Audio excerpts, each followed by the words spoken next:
Most people think they know how to communicate. They think that because they can speak, they can articulate their thoughts clearly. But here's the brutal truth. 99% of people are walking around with brilliant ideas, trapped inside their heads, unable to express them in a way that actually makes an impact. They stumble over their words, lose their train of thought mid-sentence, and watch as their ideas get dismissed or misunderstood.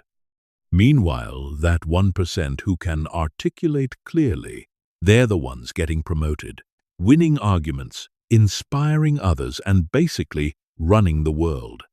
Today, I'm going to show you exactly how to join that elite 1%. These aren't just communication tips. These are the secret frameworks that transform your thoughts into verbal gold. Chapter 1. The Mental Framework Shift. Before we dive into techniques, you need to understand why most people struggle with articulation in the first place. It's not because they lack intelligence or good ideas. It's because they have the wrong mental framework about what communication actually is. Most people think communication is about downloading their thoughts directly from their brain to someone else's brain. They believe that if they just say what they're thinking, the other person will automatically understand. This is completely wrong, and it's the root of 90% of communication failures. Clear articulation starts with understanding that communication is not about you. It's about your audience. Your job isn't to express your thoughts exactly as they exist in your head. Your job is to translate your thoughts into a format that works for the specific person you're talking to. Think of yourself as a translator, not a transmitter. A good translator doesn't just convert words from one language to another. They convert concepts, cultural contexts, and emotional undertones. That's what you need to do with your ideas. The second mental shift is understanding that clarity comes from simplicity, not complexity. Most people think that using big words and complex sentences makes them sound smarter in reality. It makes them sound unclear. The smartest people in the world can explain the most complex ideas in simple terms. Einstein didn't become famous by using complicated jargon. He became famous by making complex physics understandable through simple analogies and clear explanations. Your goal should never be to impress people with your vocabulary. It should be to make your ideas so clear that they can't be misunderstood. The third shift is about confidence versus competence. Many people struggle with articulation because they're worried about sounding stupid or being wrong. This anxiety creates a mental traffic jam where your thoughts get stuck trying to be perfect before they come out of your mouth. But here's the secret. Confidence in communication doesn't come from being right all the time. It comes from being clear about what you think and why you think it. When you're clear about your reasoning process, even if your conclusion is wrong, people will respect your thinking and be more likely to engage constructively with your ideas. The fourth mental framework is understanding the difference between thinking and speaking. Most people try to think while they speak, which creates those awkward pauses, filler words, and rambling sentences. Professional speakers and communicators do their thinking. Before they speak, they use micro pauses to organize their thoughts, then deliver them in clean, structured packages. This doesn't mean you need to script every conversation, but it does mean you need to get comfortable with brief moments of silence while you organize your thoughts. The final mental shift is about ownership. Most people treat their communication like it's something that happens to them, rather than something they control. They say things like, "I'm not good with words," or "I'm just not a natural speaker." as if communication ability is a fixed trait like height or eye color. But communication is a skill. And like any skill, it can be developed through deliberate practice. And the right techniques, the people who articulate clearly didn't magically inherit this ability. They learned specific frameworks and practiced them until they became automatic. Once you make these mental shifts, everything else becomes much easier. You stop trying to be perfect and start trying to be clear. You stop thinking about how you sound and start thinking about how you can be understood. You stop treating communication as a performance and start treating it as a tool for achieving your goals. These mental frameworks are the foundation that everything else is built on. So make sure you really understand them before moving forward. Chapter 2. The Pause Power Method. The fastest way to immediately improve your articulation is to master the strategic use of pauses. Most people are terrified of silence in conversation. They think that any gap in speech makes them look stupid or unprepared. This fear drives them to fill every moment with words, even when they don't have clear thoughts to express. The result is rambling, incoherent speech filled with filler words like, like, and, professional. Communicators understand that pauses are not empty space to be feared. They're powerful tools to be wielded strategically. The first type of pause is the thinking pause. This is a deliberate moment of silence before you begin speaking, used to organize your thoughts and choose your words carefully. Instead of starting to talk the moment someone finishes their sentence, take a breath and think for 1 to 3 seconds. This might feel like an eternity to you, but to your listener, it signals that you're taking their questions seriously and preparing a thoughtful response. During this pause, quickly organize your main point and decide how you want to structure your answer. This simple habit will eliminate 80% of your verbal stumbles and make you sound significantly more intelligent and prepared. The second type is the emphasis pause. This is a brief silence used to highlight important points and give your listener time to absorb what you've just said. After you make a key statement, pause for 1 to 2 seconds before continuing. This creates a moment of focus that draws attention to your important ideas and prevents them from getting lost in a stream of words. Politicians and professional speakers use this technique constantly. When you watch a great speaker, notice how they pause just after making their most important points. They're not hesitating. They're strategically creating emphasis. The third type is the transition pause. This is used to signal that you're moving from one idea to another. Instead of rushing from point to point, pause briefly to let your listener know that you're shifting gears. This helps your audience follow your logic and prevents your ideas from blending together into an incomprehensible mess. The transition pause is especially important when you're explaining complex topics or making multi-part arguments. It's like using paragraph breaks in your speech. The fourth type is the listening pause. This comes after someone else has spoken, and it serves multiple purposes.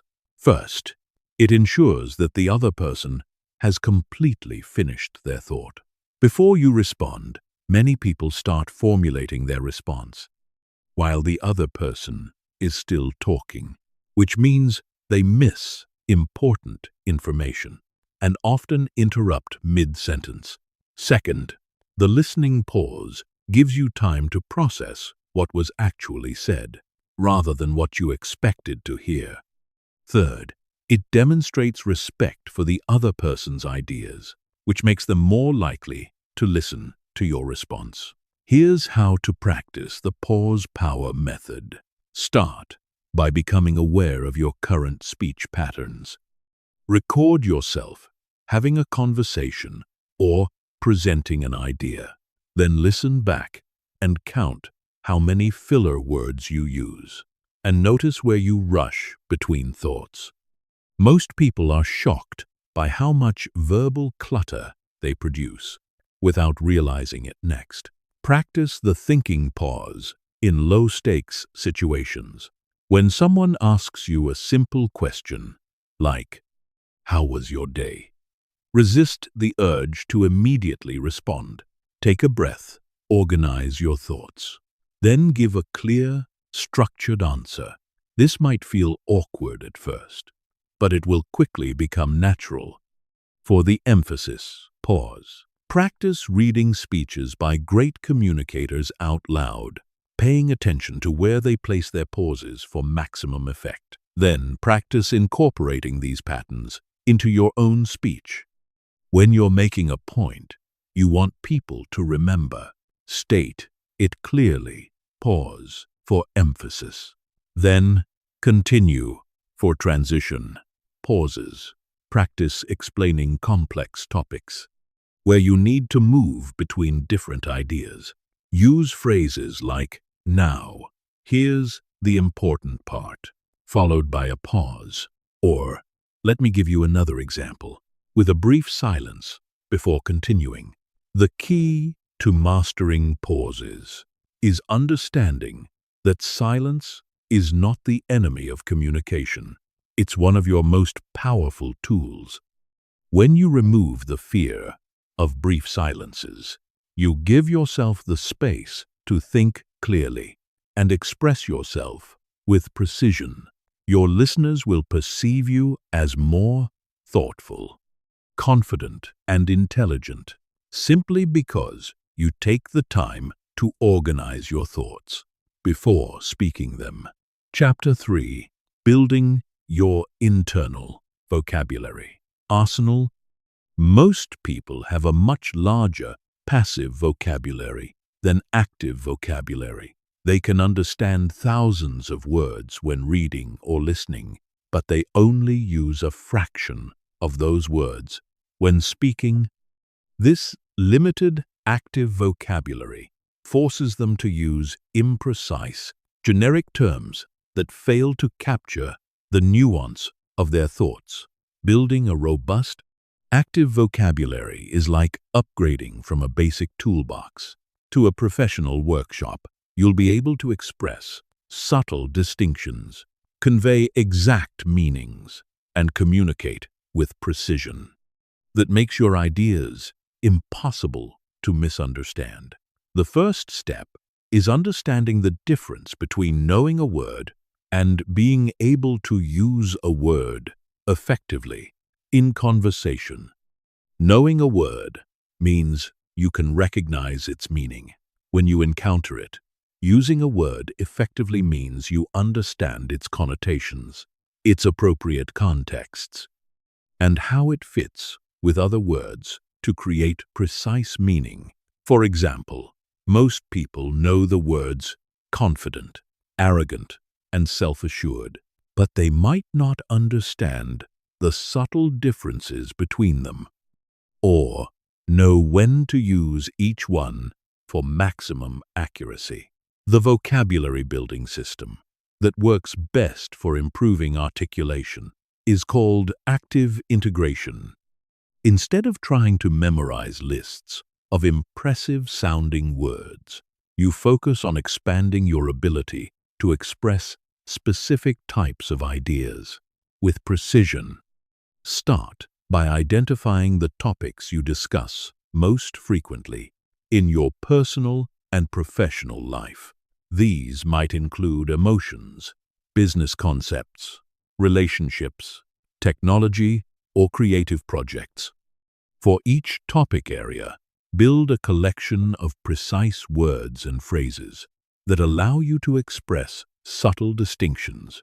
For emotions, instead of always using basic words like good, bad, happy, or sad, develop a vocabulary that captures specific emotional states.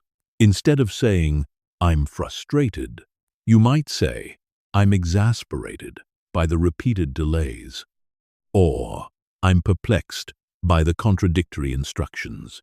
Instead of, "That's interesting," you could say, "That's fascinating," "That's intriguing," "That's illuminating," or "That's thought-provoking," depending on the exact type of interest you want to convey.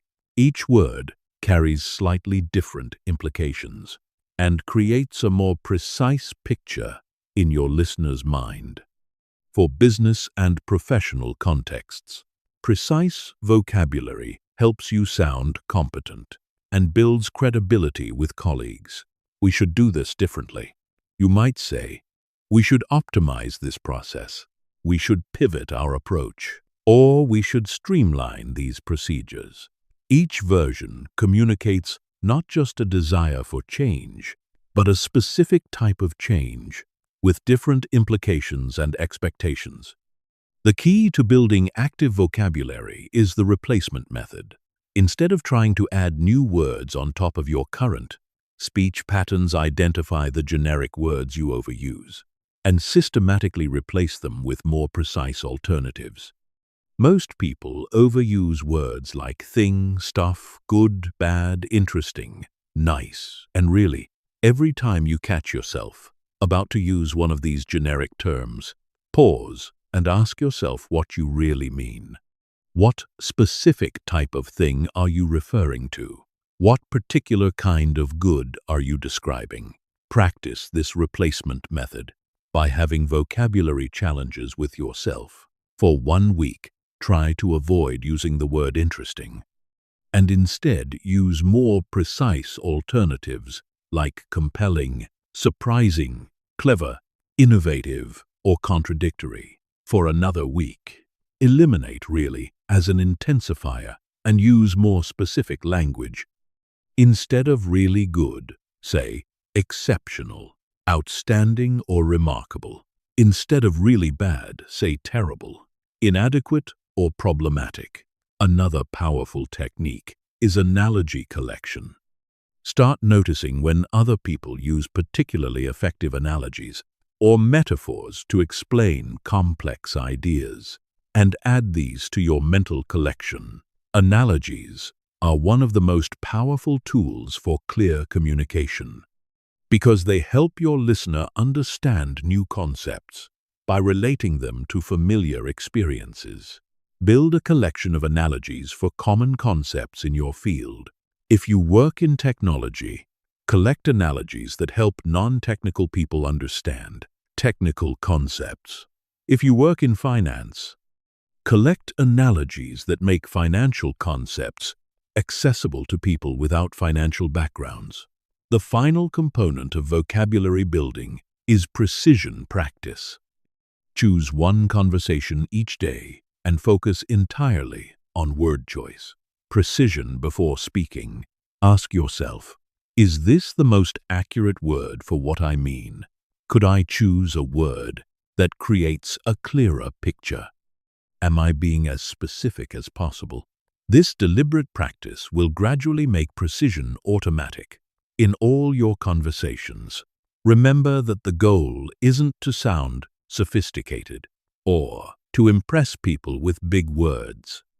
The goal is to be able to express exactly what you mean, so that your listener understands precisely what you intend to communicate. A rich vocabulary is like having a high-resolution camera instead of a blurry one. The same scene becomes much clearer and more detailed when you have the right tools to capture and convey it. Chapter 4. The structure formula that never fails. The difference between people who communicate clearly and those who don't often comes down to structure. Clear communicators organize their thoughts before they speak while unclear. Communicators try to organize their thoughts while speaking. This creates the difference between a well-planned journey and wandering around lost. The good news is that there are proven structural formulas that work in almost every communication situation. Once you master these frameworks, you'll never again find yourself rambling without a clear destination. The most versatile structure is the PREP formula. This works for everything from answering interview questions to making arguments in meetings, to explaining your opinions in casual conversations. You start by stating your main point clearly and concisely. Then you give the primary reason why this point is valid or important.